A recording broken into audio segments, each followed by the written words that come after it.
ओम नमो भगवते वासुदेवाय। प्रिय भक्तजनों, आज आप श्रवण करेंगे बृहस्पतिवार के व्रत की कथा का।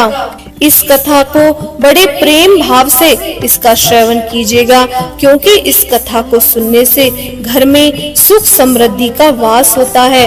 बड़ी ही दुर्लभ कथा है। तो आइए प्रिय भक्तजनों, बड़े प्रेम और प्रसन्नचित्त मन से इसका श्रवण करते हैं। प्राचीन समय की बात है। भारत में एक राजा राज्य करता था। वह बड़ा प्रतापी तथा दानी था। वह नित्य प्रतिदिन मंदिर में भगवान दर्शन करने जाता था। वह बृहस्पति और गुरु की सेवा किया करता था। उसके द्वार से कोई भी याचक निराश होकर नहीं लौटता था। वह प्रत्येक गुरुवार को व्रत रखता एवं पूजन करता और वह हर दिन गरीबों की सहायता किया करता था। परंतु यह सब बातें उसकी रानी को अच्छी नहीं लगती थी। वह न तो व्रत करती थी और न ही किसी को एक पैसा भी दान में देती थी। वह राजा से भी ऐसा करने को मना करती थी। एक समय की बात है कि राजा एक दिन शिकार खेलने वन को चला गया। घर पर रानी और उसकी दासी थी।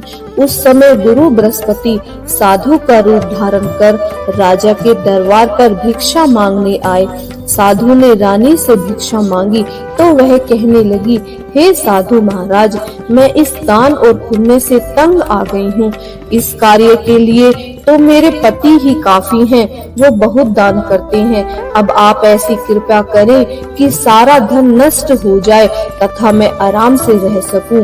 साधु रूपी बृहस्पति ने कहा, हे देवी, तुम बड़ी विचित्र हो। संतान और धन से तो कोई भी दुखी नहीं होता, इसको सभी चाहते हैं। पापी भी पुत्र और धन की इच्छा करता है।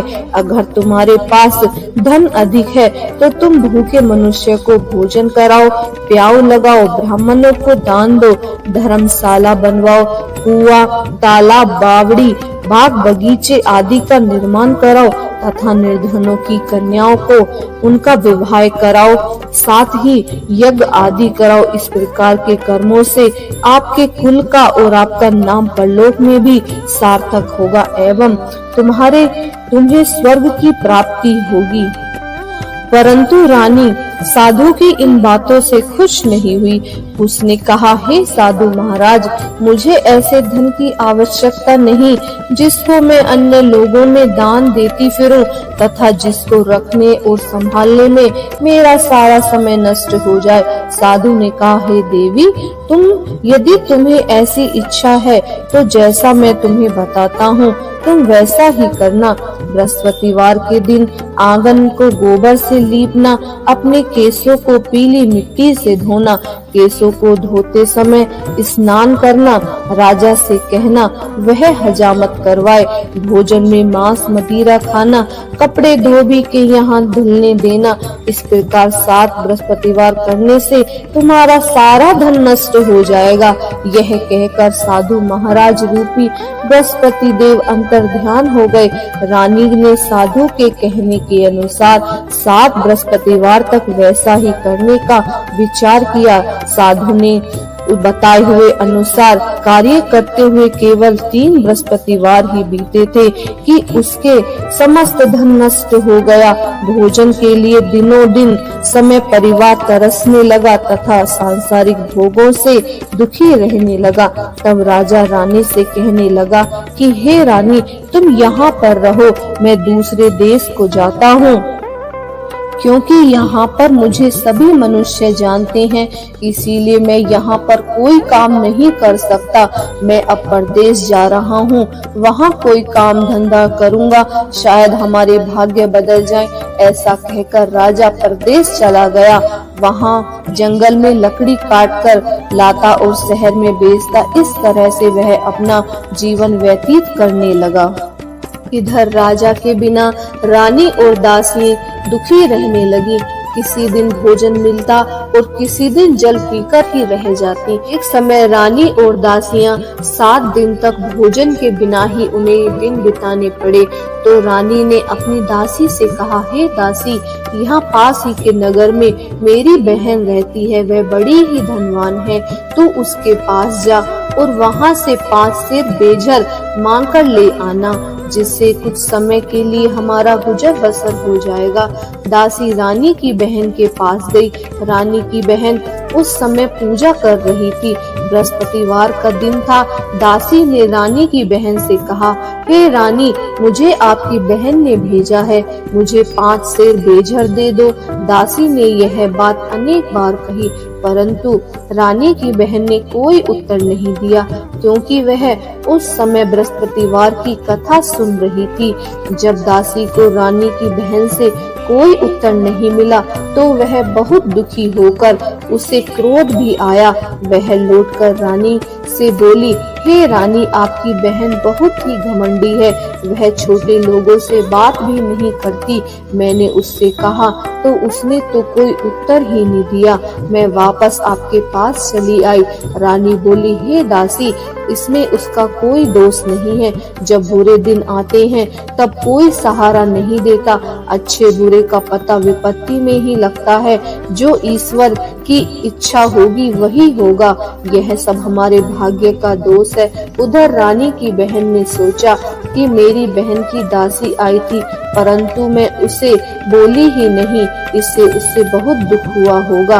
अतः कथा सुन और विष्णु भगवान का पूजन समाप्त कर वह अपनी बहन के घर आई और कहने लगी, हे बहन, मैं बृहस्पतिवार का व्रत कर रही थी, तुम्हारी दासी हमारे घर आई थी, परंतु जब तक कथा होती है तब तक हम लोग ना तो उठते हैं और ना ही बोलते हैं, इसीलिए मैं नहीं बोली।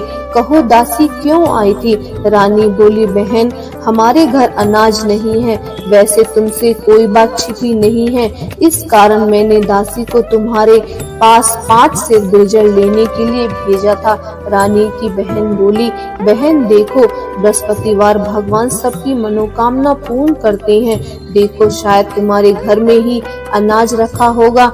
यह सुनकर दासी अंदर घर के अंदर गई तो वहाँ उसे एक घड़ा बेजर का भरा हुआ मिला। उसे बड़ी हैरानी हुई, क्योंकि उसने एक एक बर्तन देखा था, वह सब खाली थे। उसने बाहर आकर रानी को बताया। दासी अपनी रानी से कहने लगी, हे रानी, देखो, वैसे हमको जब अन्न नहीं मिलता तो हम हर रोज भोजन के बिना ही तो रहते हैं, वह व्रत के समान ही तो होता है।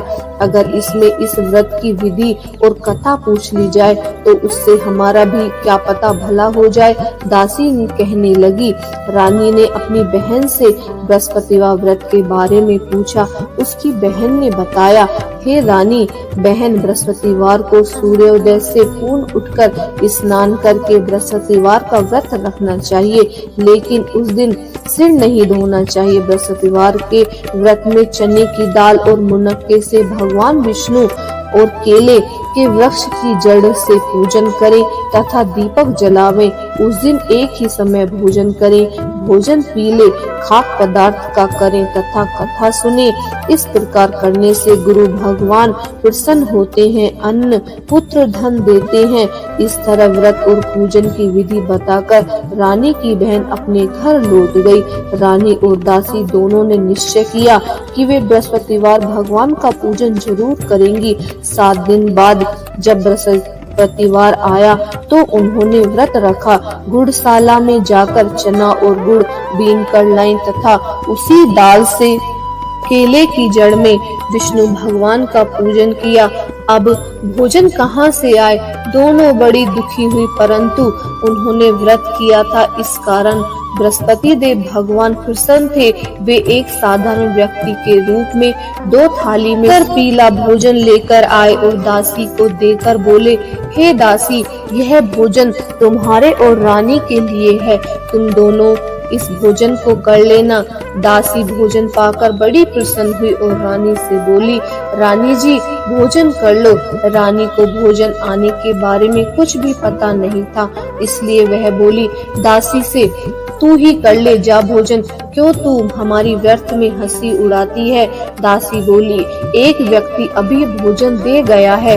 रानी कहने लगी, वह भोजन तेरे लिए ही दे गया होगा, तू ही भोजन कर ले। दासी ने कहा, वह व्यक्ति हम दोनों के लिए 2 थालों में भोजन दे गया है, इसीलिए मैं और आप दोनों ही साथ साथ भोजन करेंगी। फिर दोनों ने गुरु भगवान को नमस्कार कर भोजन प्रारंभ किया। उसके बाद से वे प्रत्येक बृहस्पतिवार को गुरु भगवान का व्रत और पूजन करने लगी। बृहस्पतिवार भगवान की कृपा से उनके पास धन हो गया, परंतु रानी फिर पहले की तरह से आलस्य करने लगी। तब दासी बोली, देखो रानी, तुम पहले भी इस प्रकार आलस्य करती थी, तुम्हारे धन के रखने में कष्ट होता था, इस कारण सभी धन नष्ट हो गया। अब गुरु भगवान की कृपा से धन मिला है तो फिर से तुम्हें आलस होता है। बड़ी मुसीबतों के बाद हमारे यहाँ धन आया है, इसीलिए हमें दान पुण्य करना चाहिए। तुम्हें भूखे मनुष्य को भोजन कराओ, प्याऊ लगवाओ, ब्राह्मणों को दान दो, कुआं तालाब बावड़ी आदि का निर्माण करवाओ, मंदिर पाठशाला बनाकर दान दो, कुंवारी कन्याओं का विवाह कराओ, धन को शुभ कार्यों में खर्च करो, जिससे तुम्हें और तुम्हारे कुल का यश बढ़ेगा तथा स्वर्ग प्राप्त हो और पितृ प्रसन्न होंगे। दासी की बात मानकर रानी ने इसी प्रकार के कर्म करने प्रारंभ किए, जिससे उनका काफी यश फैलने लगा। एक दिन रानी और दासी आपस में विचार करने लगी कि न जाने राजा किस दशा में होंगे, उनकी कोई खोज खबर भी नहीं है। गुरु भगवान से उन्होंने प्रार्थना की और भगवान ने रात्रि में राजा को स्वप्न में कहा, हे राजा, उठ, तेरी रानी तुझे याद करती है, अब अपने देश को लौट जा। राजा प्रातःकाल उठकर जंगल में लकड़ियां काटकर लाने के लिए जंगल की ओर चल पड़ा। जंगल से गुजरते हुए वह सोचने लगा कि रानी की गलती से हमारे कितने दुख हमें भोगने पड़े। राजपाट छोड़कर उसे जंगल में आकर रहना पड़ा। जंगल से लकड़ियां काटकर उन्हें बेचकर गुजारा करना पड़ा। उसी समय उस जंगल में बृहस्पति देव एक साधु का रूप धारण कर आए और राजा के पास आकर बोले, हे लकड़हारे, तुम इस सुनसान जंगल में किस चिंता में बैठे हो, मुझे बताओ। यह सुनकर राजा के नेत्रों में जल भर आया और साधु की वंदना कर बोला, हे प्रभु, आप सब कुछ जानने वाले हैं। इतना कहकर राजा ने साधु को अपनी संपूर्ण कहानी सुना दी। महात्मा तो स्वभाव के ही दयालु होते हैं। वे राजा से बोले, हे राजा, तुम्हारी पत्नी ने बृहस्पतिवार देव के प्रति अपराध किया था, जिसके कारण तुम्हारी यह दशा हुई। अब तुम किसी प्रकार की चिंता मत करो, भगवान तुम्हें पहले से अधिक धन देंगे। देखो, तुम्हारी पत्नी ने बृहस्पतिवार का व्रत करना आरंभ कर दिया है।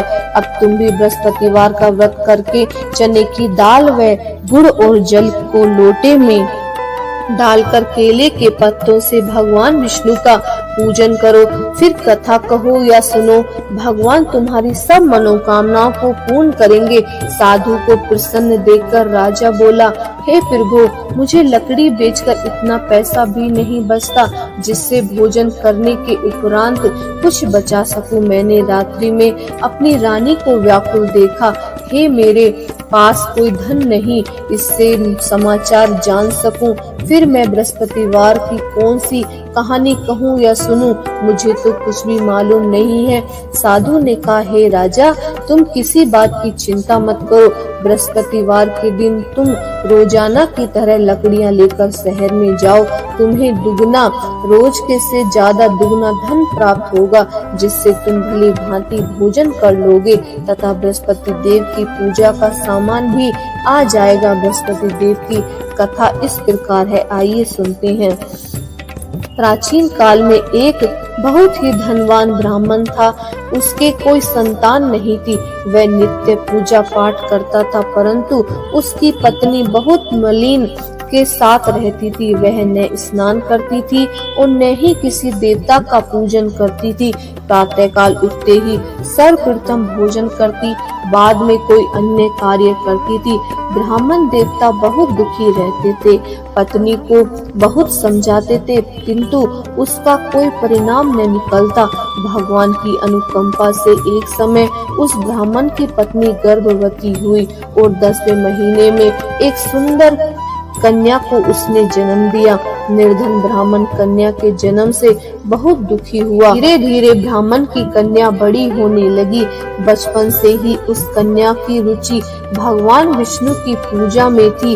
वह प्रातः उठते ही स्नान आदि करके भगवान विष्णु की पूजा करने मंदिर में जाती थी। बृहस्पतिवार को व्रत करके विधि विधान पूजा पाठ करती थी। पूजा पाठ के बाद वह पढ़ने के लिए पाठशाला में जाती थी। घर में चलते हुए वह मुट्ठी भर जौ साथ लेकर जाती और पाठशाला के रास्ते में थोड़े थोड़े जौ गिराती जाती थी। वह जब पाठशाला से घर लौटती तो जौ के वह दाने सोने में बदले हुए मिलते थे। लड़की सभी सोने के दाने बीन लाती थी। एक दिन जब वह सोने के दानों को साफ कर रही थी तो उसकी माँ ने कहा, बेटी, सोने के दाने साफ करने के लिए सोने का सूप भी तो होना चाहिए। अगले दिन बृहस्पतिवार था। उसने भगवान बृहस्पति देव की पूजा करते हुए प्रार्थना की, हे भगवान, यदि मैंने आपका व्रत विधि विधान से किया हो तो मुझे सोने का सूप दे दो। भगवान बृहस्पतिवार देव ने उसकी मनोकामना पूर्ण करने का वचन दिया। पाठशाला से लौटते समय उसे रास्ते में सोने का सूप पड़ा हुआ मिला। घर लौटकर सोने का सूप अपनी माँ को दिखाकर वह सोने के दाने साफ करने लगी। उसी समय नगर का राजकुमार उसके घर के पास से गुजर रहा था।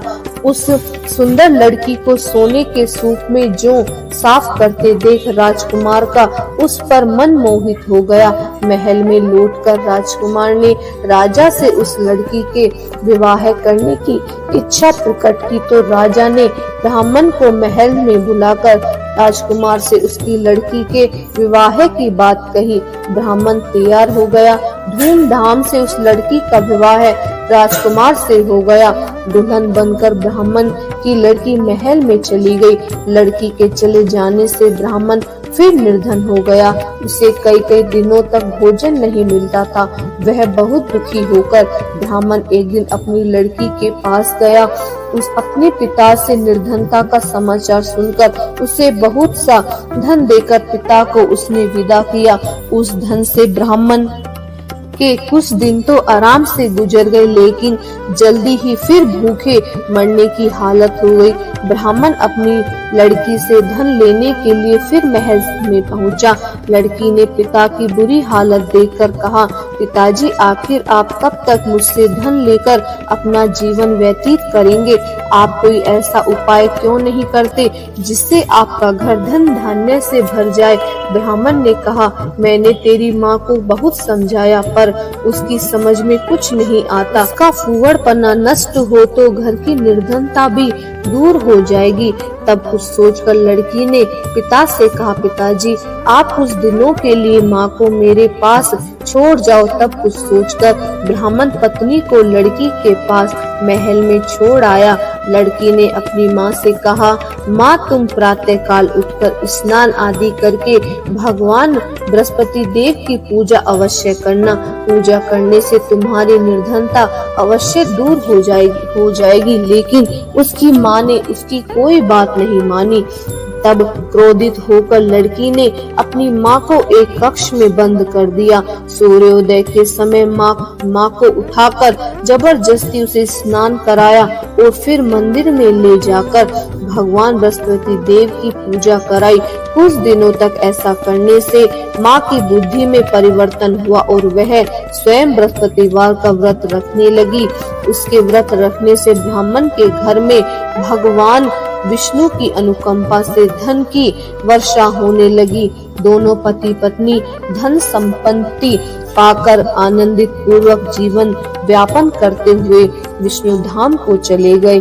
लकड़हारा बने राजा ने उस साधु से भगवान बृहस्पति देव की यह कथा सुनकर बृहस्पतिवार का व्रत करके भगवान विष्णु की पूजा की।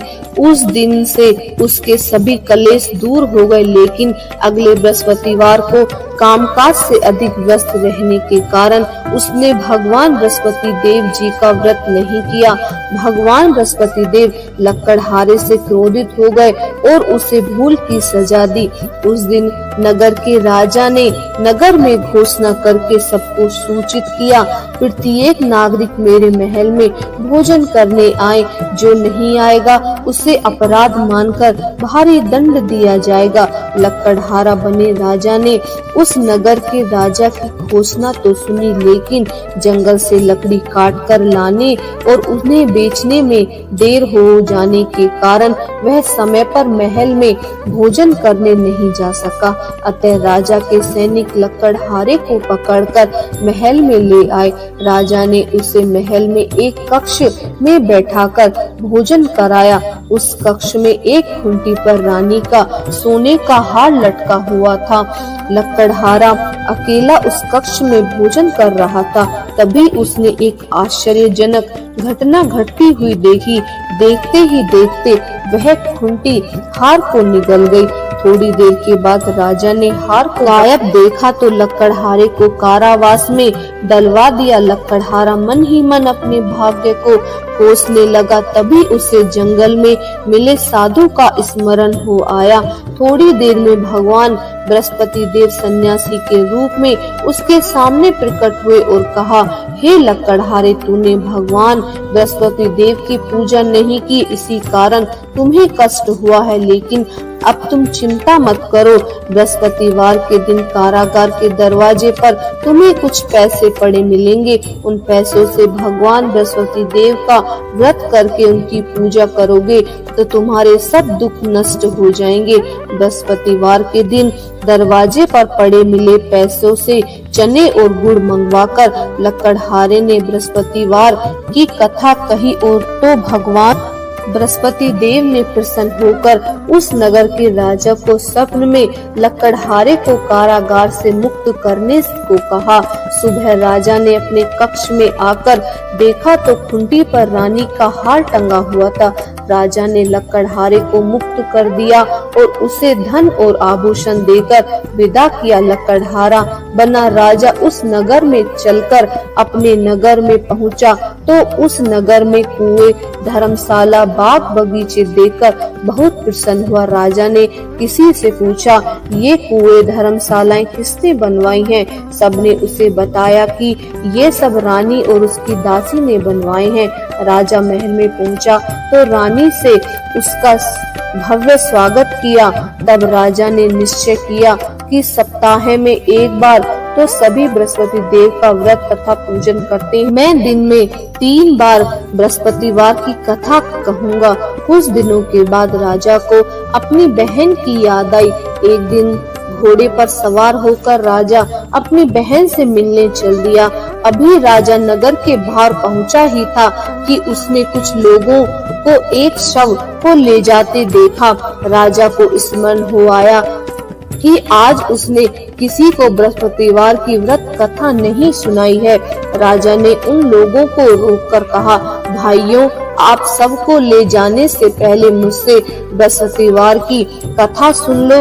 लोगों ने राजा पर क्रोधित होते हुए कहा, तुम पागल तो नहीं हो गए हो? लेकिन कुछ बूढ़े लोगों ने कहा, अच्छा भाई, साथ में चलते चलते तुम अपनी कथा भी सुना। राजा ने चलते हुए आधी कथा ही सुनाई थी कि सब हिलने लगा। राजा के पूरी कथा सुनते ही शव उठकर बैठ गया। लोगों ने हैरानी से दांतों तले उंगली दबाई और अगले बृहस्पतिवार से भगवान बृहस्पति देव का व्रत करने व कथा सुनने का निश्चय कर लिया। अब घोड़े पर सवार राजा चलते हुए एक किसान के पास पहुंचा। किसान अपने खेत में हल चला रहा था। राजा ने कहा, अरे भाई, मुझसे बृहस्पतिवार का कथा सुन लो। किसान झुंझलाकर बोला, अरे भाई देख नहीं रहे हो, जितने देर तक तुम्हारी कथा सुनूंगा उतनी देर में तो मैं पूरा हल चला लूंगा। राजा निराश होकर चलने लगा। तभी किसान के बैल लड़खड़ाकर जमीन पर गिर पड़े। किसान के पेट में भी जोर का दर्द होने लगा। उस किसान की पत्नी जब खाना लेकर आई तो उसने किसान से इस बारे में पूछा। किसान ने घुड़सवार की पूरी कहानी सुनी। किसान की पत्नी दौड़ती हुई राजा के पास पहुंचकर हाथ जोड़कर बोली, भैया मैं तुम्हारी कथा सुनने को तैयार हूँ। राजा ने उसके साथ खेत पर पहुंचकर बृहस्पतिवार की कथा सुनाई। तभी बैल उठकर खड़े हो गए। किसान के पेट का दर्द भी तुरंत ही ठीक हो गया। राजा अपनी बहन के घर पहुंचा तो उसकी बहुत आव भगत हुई। अगले दिन सुबह उठकर राजा ने देखा कि घर के सभी लोग भोजन कर रहे हैं। किसी भूखे को बृहस्पतिवार की कथा सुनाए बिना राजा भोजन नहीं करता था। उसने बहन से कहा, बहन क्या घर में कोई ऐसा व्यक्ति नहीं है जिसने अभी तक भोजन न किया हो? उसकी बहन बोली, भैया हमारे घर में तो क्या आपको पूरे नगर में कोई ऐसा व्यक्ति नहीं मिलेगा जिसने सुबह सुबह भोजन नहीं किया हो।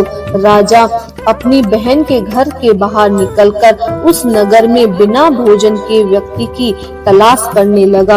एक गड़ियारे के घर में उसका बेटा बीमार होने के कारण भूखा पड़ा हुआ था। राजा ने उसको जाकर बृहस्पतिवार की कथा सुनाई। कथा सुनते सुनते गडरिये का बीमार बेटा बिल्कुल ठीक हो गया। सबने राजा को बहुत प्रशंसा की। एक दिन राजा ने अपनी बहन से कहा, बहन अब हम अपने घर जाना चाहते हैं, तुम भी हमारे साथ चलो, कुछ दिन वहाँ रहकर लौट आना। राजा की बहन ने अपनी सास से पूछा तो सास ने ताने देते हुए कहा, बहू मैके जाना हो तो तू अकेली ही जाना, मेरे पोते को नहीं लेकर जाना, तुम्हारे भाई को कोई संतान नहीं है, कहीं तुम्हारी भाभी मेरे पोते पर कोई जादू टोना न कर दे। दूसरे कक्ष में बहन की सास की बातें सुनकर राजा दुखी मन से अकेला ही अपने नगर को लौट गया। रानी ने राजा से कहा, आप तो अपनी बहन को साथ लेने की बात कहकर गए थे, फिर बहन को क्यों नहीं लाए? तब राजा ने दुखी होते हुए कहा, रानी हम निसंतान हैं, इसीलिए कोई हमारे घर आना पसंद नहीं करता। रानी ने राजा को समझाया, हे प्राणनाथ, हमें बृहस्पति देव ने सब कुछ दिया है, अब भगवान बृहस्पति देव हमें संतान भी अवश्य देंगे। बृहस्पतिवार को विधिवत व्रत करते हुए राजा रानी ने भगवान बृहस्पति देव से संतान के लिए प्रार्थना की। कुछ दिनों के बाद उन्हें स्वप्न में दर्शन देते हुए कहा, हे राजन, तेरी मनोकामना अवश्य पूरी होगी। एक सप्ताह बाद रानी गर्भवती हो गई। 10वें महीने में रानी के एक सुंदर पुत्र को जन्म दिया।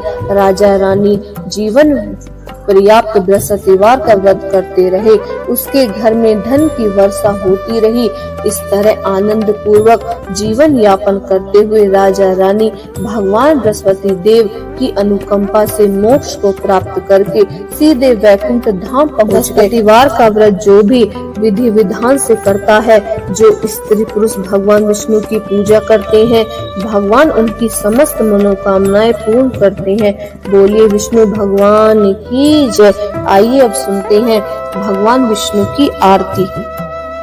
ओम जय जगदीश हरे, स्वामी जय जगदीश हरे, भक्ति जनों के संकट, दास जनों के संकट क्षण में दूर करे। ओम जय जगदीश हरे, जो ध्यावे फल पावे, दुख विन से मन का, स्वामी दुख विन से मन का, सुख संपत्ति घर आवे, सुख संपत्ति घर आवे, कष्ट मिटे तन का। ओम जय जगदीश हरे, मात पिता तुम मेरे, शरण गहूँ मैं किसकी, स्वामी शरण गहूँ मैं किसकी, तुम बिनि और न दूजा, प्रभु बिनि और न दूजा। आस करूं मैं जिसकी, ओम जय जगदीश हरे। तुम पूरन परमात्मा, तुम्हें अंतर्यामी, स्वामी तुम्हें अंतर्यामी। पार ब्रह्म परमेश्वरी, पार ब्रह्म परमेश्वरी, तुम सबके स्वामी। ओम जय जगदीश हरे। तुम करुणा के सागर, तुम पालन करता, स्वामी तुम पालन करता। मैं मूरख खल कामी, मैं सेवक तुम स्वामी, कृपया करो भरिता। ओम जय जगदीश हरे। तुम हो एक अगोचर, सबके प्राणपति, स्वामी सबके प्राणपति। किस विध मिलो दयामय, किस विध मिलो दयामय, तुमको मैं कुमति। ओम जय जगदीश हरे। दीन बांधु दुख हरिता, तुम रक्षक मेरे, स्वामी तुम ठाकुर मेरे। अपने हाथ उठाओ, करुणा हस्ते उठाओ, द्वार पड़ा तेरे। ओम जय जगदीश हरे। विषय विकार मिटाओ, पाप हरो देवा, स्वामी कष्ट हरो देवा। श्रद्धा भक्ति बढ़ाओ, श्रद्धा भक्ति बढ़ाओ, संतन की सेवा। ओम जय जगदीश हरे। श्री जगदीश जी की आरती जो कोई नरि गावे, स्वामी जो कोई नरि गावे। कहत शिवानंद स्वामी, कहत शिवानंद स्वामी, सुख संपत्ति घर आवे। ओम जय जगदीश हरे।